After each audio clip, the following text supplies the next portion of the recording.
নমস্কার, আমি প্রতিমা। আমার চ্যানেলে সবাইকে জানাই স্বাগত। আজ আমি ডিমের ঝোল বা ডালনা রেসিপি নিয়ে চলে এসেছি। কীভাবে রান্না করেছি সেটাই আমি দেখাচ্ছি। ওভেনের মধ্যে আন্দাজ মতন জল দিয়ে তাতে আমি 9টা ডিমকে সেদ্ধ করতে বসিয়ে দিয়েছি। এবার দেখুন জলটা গরম হয়ে ফুটছে, এতে আমার ডিমটা সেদ্ধ হয়ে যাচ্ছে। ঠিক এইভাবে আমি ডিমটাকে সেদ্ধ করে নিয়েছি। এবার ডিমের খোসা ছাড়িয়ে ঠান্ডা করে খোসা ছাড়িয়ে রেখে দিয়েছি। এবার কড়াইয়ের মধ্যে আন্দাজ মতো তেল দিয়ে তাতে আমি আলুগুলোকে ভেজে নিয়েছি। আলুগুলো দেখুন আমার ভাজা হয়ে গেছে। এবার সেই খোসা ছাড়ানো ডিমগুলোকে ভেজে নিচ্ছি। এখানে আমি হলুদ গুঁড়ো লঙ্কা গুঁড়ো আলুতেই ব্যবহার করেছিলাম, এখানে আর দিচ্ছি না। তাতেই আমার এগুলোকেও ভাজা হয়ে যাবে, একটু লাল লাল পাড়া হয়ে যাচ্ছে দেখুন। এবার দেখুন ডিমটাকে একটু ভালোভাবে লাল লাল করে ভেজে নেব। আমারও ডিমটা দেখুন লাল লাল ভাজা হয়ে গেছে। এইবার আমি ডিমটাকে তুলে নিচ্ছি।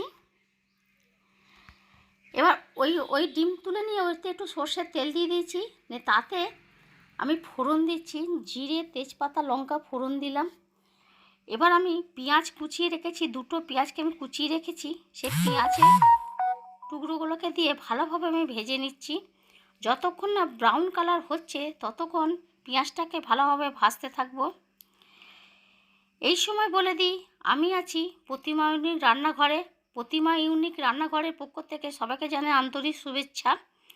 এবার দেখুন পেঁয়াজটা আমার ভালোভাবে ভাজা হয়ে গেছে। এখানে আদা রসুন বেটে রেখেছি, আমি একসাথেই বেটে নিয়েছি। আদা রসুন বাটাটাকে দিয়ে দিচ্ছি এবং পেঁয়াজ ভাজার সাথে ভালোভাবে কষিয়ে নিচ্ছি। ঠিক এইভাবে কষিয়ে কষিয়ে রান্না করলে তবেই ডিমের ডালনা রেসিপিটা দুর্দান্ত হবে। একদম মাংসর স্বাদকে হার মানিয়ে দেবে এই ডিমের ডালনা রেসিপি। এবার দেখুন গুঁড়ো মশলা ব্যবহার করছি। হলুদ গুঁড়ো দিয়েছি 1 চামচ, লঙ্কা গুঁড়ো দিয়েছি 1/2 চামচ, ধনে গুঁড়ো দিয়েছি 1 চামচ আর জিরে গুঁড়ো দিয়েছি 1/2 চামচ। এবার কাশ্মীরি লঙ্কা গুঁড়ো দিচ্ছি 1 চামচ। আর আন্দাজ মতন আমি এখানে নুন দিয়ে দিচ্ছি।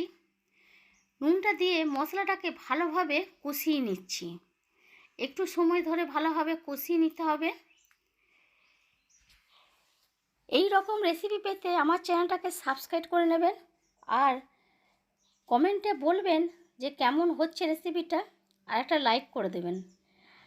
এবার দেখুন ওই মশলার মধ্যে ভেজে রাখা আলুগুলোকে দিয়ে ভালোভাবে আমি কষিয়ে নিচ্ছি। আলুগুলোকে ভালোভাবে মশলার সাথে মাখিয়ে নেওয়ার পর এটাকে মোটামুটি 10 মিনিটের মতন ভালোভাবে কষিয়ে নিচ্ছি। এবার কষতে কষতে এর মধ্যে আমি টমেটো কেচাপ দিয়ে দিলাম 2 চামচের মতন। টমেটো কেচাপটাকে দিয়ে ভালোভাবে মাখিয়ে নিচ্ছি।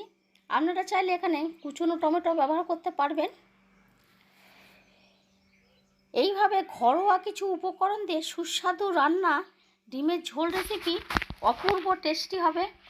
গরম গরম ভাতের সাথে দুর্দান্ত যাবে এই রেসিপিটা। এবার দেখুন জল দিয়ে দিচ্ছি। জলটাকে দিয়ে ভালোভাবে নাড়াচাড়া করে নিচ্ছি। আমি এখানে নাড়াচাড়া করে নিয়ে আমি এখানে 15 মিনিটের মতো এটাকে সেদ্ধ করতে দিচ্ছি, যাতে আলুগুলো সেদ্ধ হয়ে যায়। সেই জন্যে আমি থালা ঢাকা দিয়ে আমি এটাকে 15 মিনিটের মতন ভালোভাবে রান্নাটা করে নিচ্ছি। এবার দেখুন 15 মিনিট পর ফিরে এসেছি। ফিরে আসার পর দেখুন আলুটা সেদ্ধ হয়ে গেছে আর একটা সুন্দর গন্ধ বেরিয়ে এসেছে এর থেকে।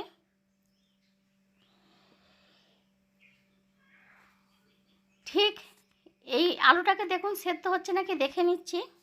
ঠিক এই রকমভাবে রান্না করলে আলু আর ডিমের স্বাদে চিকেন থেকে কোনো অংশে কম হবে না, চিকেনের থেকে কোনো অংশে কম হবে না। এবার দেখুন ভেজে রাখা ডিমগুলোকে আমি দিয়ে দিচ্ছি। ভেজে রাখা ডিমগুলোকে দিয়ে আমি এটাকে ভালোভাবে নাড়াচাড়া করে নিচ্ছি। এবার দেখুন নাড়াচাড়া করে নিচ্ছি। এবার উপর থেকে আমি এখানে আন্দাজ মতন একটু চিনি দিয়ে দিয়েছি। চিনিটাকে দিয়ে আমি এখানে 5 মিনিটের মতো ফুটতে দিচ্ছি, যাতে ডিমগুলোও একটু ভালোভাবে মশলার সাথে মাখিয়ে যায়, নুন হলুদ যেন ভেতর ঢোকে।